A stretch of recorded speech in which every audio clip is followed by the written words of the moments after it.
Assalamualaikum warahmatullahi wabarakatuh. Salam keadilan. Saya RDAP Effendi pada hari ini sore ini jam 5:20 berada di tempat pengadilan negeri Rengat. Tadi saya diminta keterangan sebagai ahli pidana dalam kasus tindak pidana kehutanan. Jamnya mulai pukul 3.45. 15.45 ini lebih kurang 1 jam setengah. Saya diminta pendapat oleh teman-teman penasihat hukum, teman-teman penuntut umum dan hakim terkait dengan tindak pidana kehutanan. Jadi dalam satu kasus ini adalah ada beberapa orang yang diduga melakukan tindak pidana kehutanan, yaitu memasuki kawasan hutan atau membawa alat yang biasa digunakan untuk melakukan perkebunan di dalam kawasan hutan.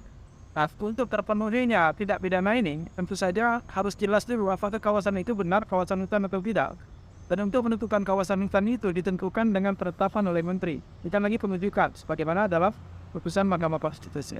Jadi kalau sekedar penunjukan menteri, lalu kemudian hutan itu dianggap sebagai kawasan hutan, lalu ada orang memasuki kawasan tersebut, tidak bisa orang itu dianggap memenuhi unsur memasuki kawasan hutan.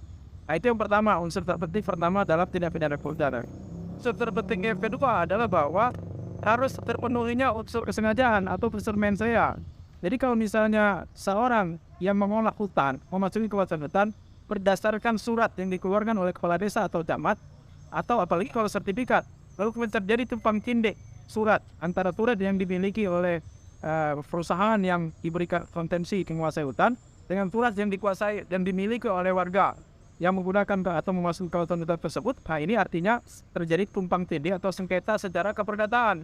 Oleh karena itu maka berlaku Perma nomor 5 tahun 1956 bahwa harus ditangguhkan dulu proses pidananya. Kenapa? Karena belum jelas ini siapa yang sebenarnya berhak. Siapa yang sebenarnya berhak atas kawasan tersebut. Apakah kawasan ini kawasan hutan atau ini kawasan perkebunan milik masyarakat atau tanah wilayah atau tanah adat.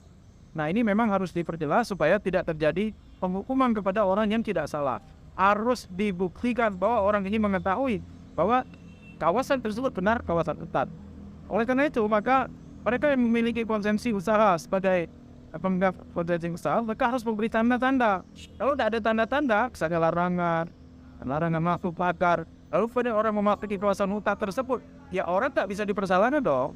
Nah, maka syarat untuk orang dapat dipidana itu sebenarnya adalah 3. Pertama, dia cakap, dia tidak gila, dia sudah dewasa. Yang ketiga, dia mengetahui. Dia tidak sesat pikir.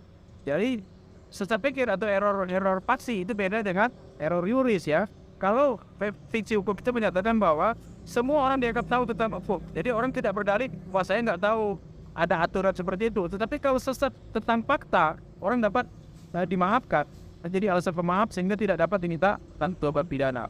Demikian, salam keadilan. Assalamualaikum warahmatullahi wabarakatuh.